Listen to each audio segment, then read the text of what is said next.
Hello, and welcome to Bucksum. This is our market garden. We're going to show you all around.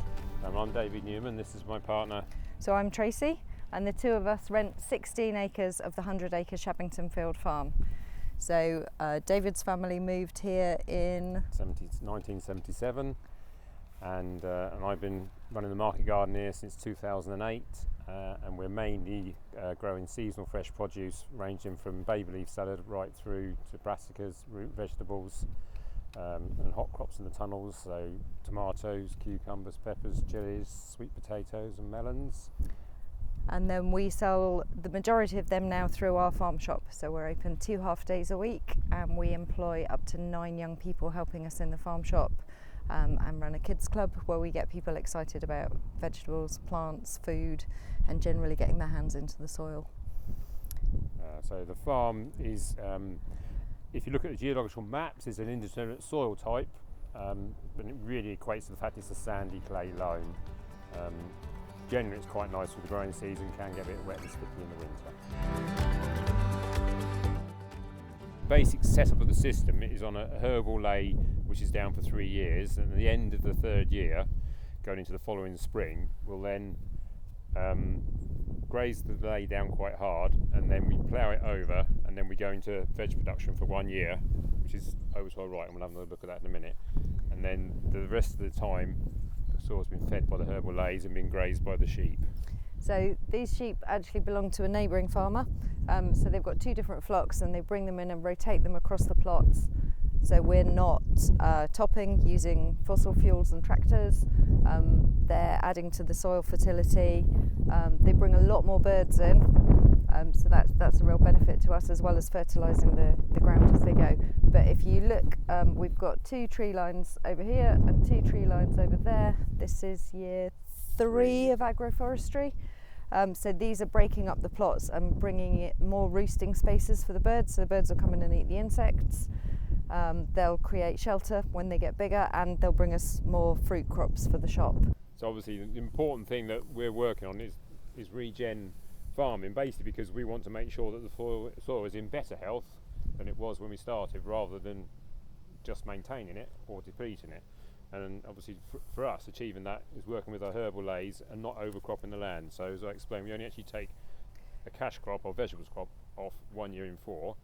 And the last few years we've been experimenting with some intercropping with some clovers as well. So what we're trying to do now is actually stabilise the soil and feed it whilst we're taking the cash crop off. Not been the best year this year because of the slugs, and so they've been quite hard hitting on the clover. We still managed to establish some. And then going forward, I'm quite interested in experimenting with strip tillage as well, which then will almost be a permanent understory and cropping in between. But that's a whole different setup, which will be a experimenting phase we're going to work into in the coming years. But the whole approach for us is as minimal inputs as we can, and let nature create that nice balance for us. So Field Kitchen is a section on our website where a lot of people will look at a crop and say, but I don't know what I'd do with that. So we made a series of short video clips just showing what we're doing with different foods, and we've sort of built that up over the years. So we've started running workshops like feeding your gut microbiome. That was a really successful one that we did the week before last. So we bring people into the packing room, we get them prepping loads of different veg, we talk about eating a really wide range of things, and we were cooking with some of this and it was fascinating. So this is red Russian kale. And we realised that the customers were stripping it and not eating the stalks. And we were like, why wouldn't you eat the stalks? The stalks are really good for you and they're really tasty. And by the end of the session, everyone was trying loads of different foods. So Field Kitchen basically is encouraging people to be experiment more with their foods and try things, because lots of people have got stuck in what they can buy in the supermarket and eating the same things. And broccoli is an example I always give, that it's available year round, but actually in the UK it only grows for 6 months of the year. But actually there's lots of other nice foods which are seasonal, so they've got less food miles on them, they've got more nutrient, and obviously they're more cost effective to buy as well. And so we try and showcase what's in season all the time and share that through, this is how we cook with it, or doing workshops. And our customers are really passionate about knowing how their food's been grown, how it's been treated, what's been sprayed on it or not sprayed on it. So we always say we just add water. That's the only thing that we're putting on your crops. And then we get the about washing food. Yeah, people often say, oh, so I don't need to wash it before I eat it. And I would say, well, if you look at the vast range of creatures out here performing all of their bodily functions, I would always wash your veg before you eat it.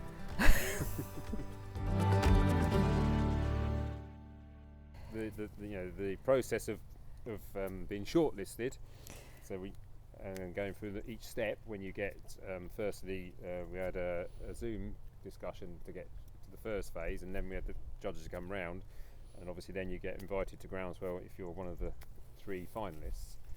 And to actually win was like, well, we weren't expecting that at all. No. And obviously we were the first market gardeners, horticulturists to win it as well, and quite a small scale.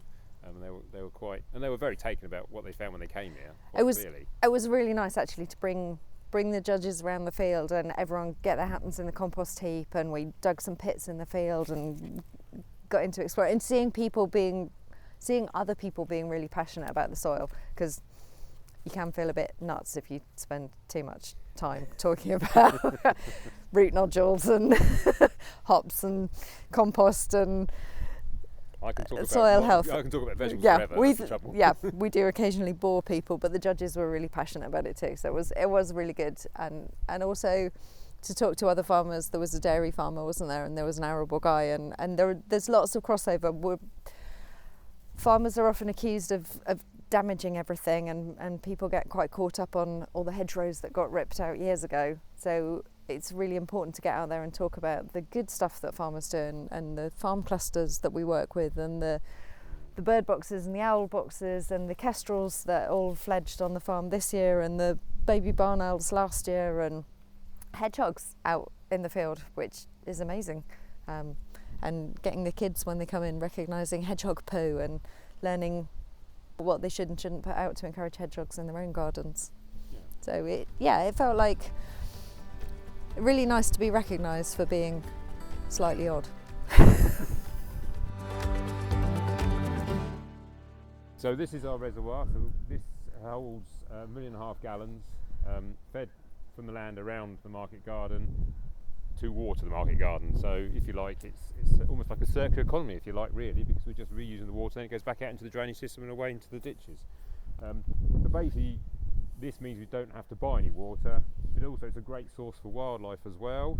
We see a lot of waterfowl here, lots of things come and drink here, so we get the kites come down, we get the curlews here, and obviously we have newts here as well, so we have greater crested newts, and all those things are good for the whole biodiversity of the site. Obviously newts will help us control slugs, because they eat slug eggs, and the birds will obviously predate on some of the pests that we don't want as well. So it's a nice, become a real nice pocket here, would you say? Yeah, and this is because we're on clay, this is just dug down and naturally clay lined. So we've got 11 polytunnels, and we rotate along through each polytunnel, which also helps maintain good soil health. So tomatoes are in 1A this year, next year they'll be in 1, 2, 3, and so on. And then we also run some herbal Leys through the tunnels, but Cotswold Seeds, as the sponsors, have given us some budget to buy some seeds this year, and what we want to do in these sections between the polytunnels is have the beneficial insect mix, so that we're bringing the predators to eat the bugs that are a problem for us inside the tunnels. So hopefully in the next couple of years, each of these sections that's currently a bit nettles, brambles and a bit of a mess is going to be full of beneficial flowers and grasses to bring beetles to eat the pests. Our polytunnels, and Tracy mentioned it earlier, we're rotating around with different cover crops, and basically if it's not got a cash crop in it, we try and snatch a cover crop of some sort in. They're mainly clovers. This one's actually going to be early new potatoes next year, so here we are at the moment talking end of October. By the middle of February, although this year it was different, certainly by the middle of March we'll have our early new potatoes in a polytunnel, and hopefully if we have a good year like we did this year, we'll turn them around in 73 days and it's a very good cash crop for us. But the principle is we run these cover crops through if we get a gap in our cropping, And then certainly out of the 7 lined up at the top here, 5 of these tunnels will always be down to some sort of cover crop if they haven't got a cash crop in. And then we talked about our compost soil improver when we came in, and basically that will come through these tunnels and feed them as well. So generally we try and cultivate them as little as possible, but because we're not using any agrochemicals, any glyphosate, it means you have to be a couple of hits with the cultivator to knock out any problem weeds you don't want, and then get your cover crop established quite quickly. And at the end it's the same principle, as minimal cultivation as we can get away with. And then we've done a trial this year. We've put some soil improver over the top of it once we've topped it as low as we could, and just basically like a mulch to smother it out.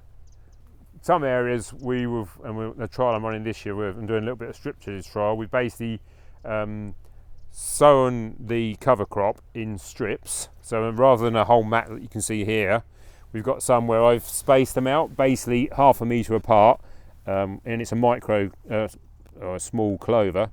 And then as the weeds have grown up between the beds, I've then weed burned to control the cotyledons, and I've weed burned twice, and I'm currently now stripping out, topping out the clover lines, and then I'm going to put my winter salad brassica, many oriental brassicas, in between, and then they'll just gently close in with the micro clovers, and then we'll see how it goes next spring. If it goes really well, then I will come back and hopefully establish another crop. So we've got several systems for getting the seed on the ground. I can either broadcast it, so on the Herbal Leys we tend to broadcast. If we want a bit more precise, I've converted an old Stanahay precision drill and set it up to make my rows, and as I just say, basically 400mm apart. And I've also got a multi drill which basically has a spacing of approximately it'd be about 40mm spacing, and I can do 8 rows at 40mm spacing as well. So I've got several options for getting the seed on the ground. Have been considering an air seeder, but it's getting the rates, when you're going slow, to get the rates right is a limitation. So that's something I've got to keep working on. I might have to make something in the end. The reason for using green manure or cover crops is basically we want to always keep some roots in the ground, and that's what's important to us, to keep feeding that ground and keep the structure in the ground. And so this is obviously a very straightforward way of doing it.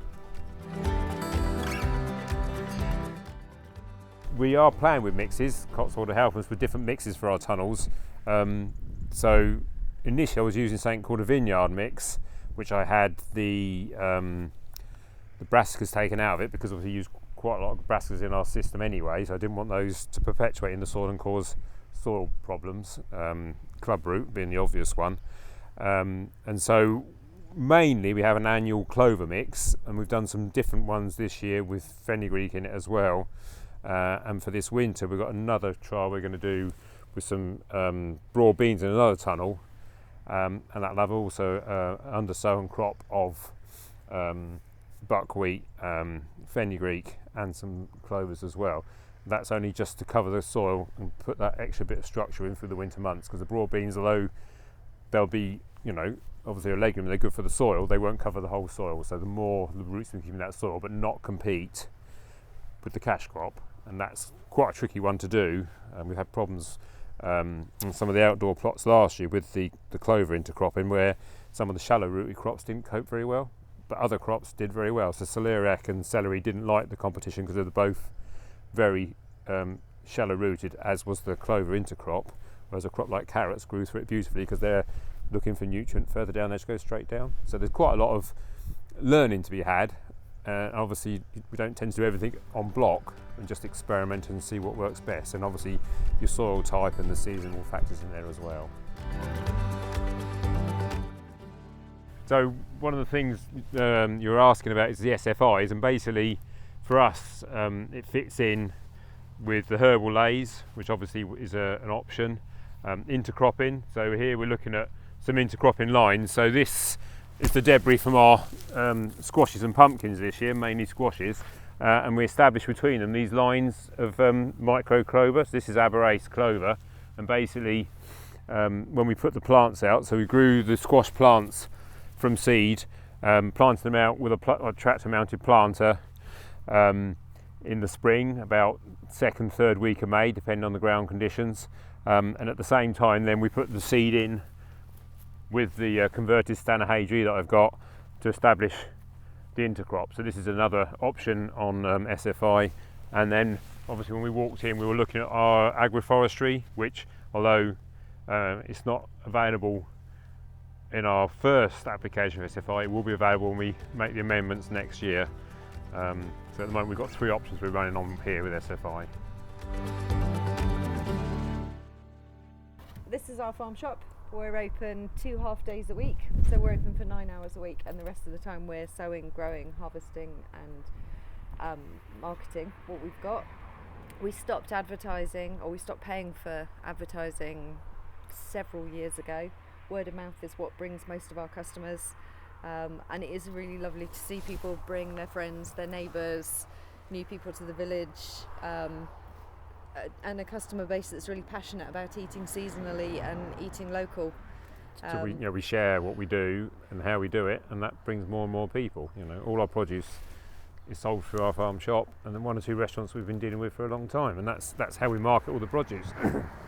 So in this space out here, we have pop-up producers on a Saturday, so we invite other local producers to pop up for free and share what they do and their passion for whatever food they're producing. We've got local venison and game, we've got local honey, we had local sparkling wine this weekend, a real range throughout the year. And then this year, because we have so many shops, cafes, other people wanting to buy our produce, we decided that we needed to set up a Growing More Growers project.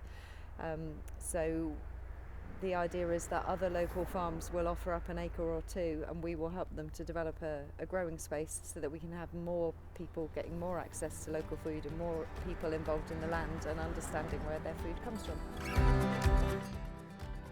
Yeah, we often get asked about the structure of our business and how we're going to develop it and where do we see ourselves in X number of years' time. And basically we're at a point now where yes, we could have a bigger business, but it wouldn't necessarily be any more profitable, and I don't think it'd be any more enjoyable.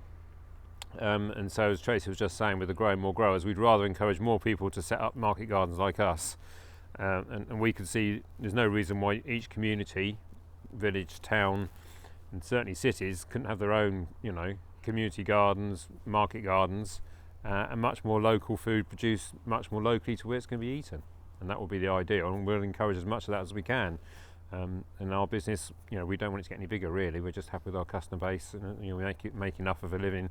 We're never going to be wealthy, but we're comfortable, and that's where we sort of see us going, not changing, just sort of hopefully encouraging more people to do the same will be our ideal now. So yeah, Cotswold Seeds I've worked with for probably 10 or 15 years, whether it's as this company Bucksum, with my parents' farm at Shabbington Field Farm, or other farms I've worked with. Always had great service, always very helpful, helped me come up with bespoke mixes, and discussion and to and fro comes up mostly with what we're looking for. Sometimes things don't quite work, but that's part of the nature of what we do. We have to experiment and find the right things, and that's not always down to the wrong mix. That can be down to the seasons as well and other challenges that are going on. But yeah, very happy with Cotswold and would recommend them to anybody. In fact, this year we've just had a lovely scenario where a customer was building a house and laying a new lawn, and she wanted to know where she could get the right wildflower and grass mix for her garden. So we put her in touch with Cotswold, and then they arranged to send her seed with our next seed order so that she wasn't paying a lot of postage. And then she picked it up from the farm shop and borrowed a spinner, and she came in on Saturday to say, my lawn is like a sea of little green things all coming up, and it's amazing. And yeah, very it's happy nice customer. to share the good stuff. So not a farmer, but just one of our customers very pleased with the service that came through us to Cotswold.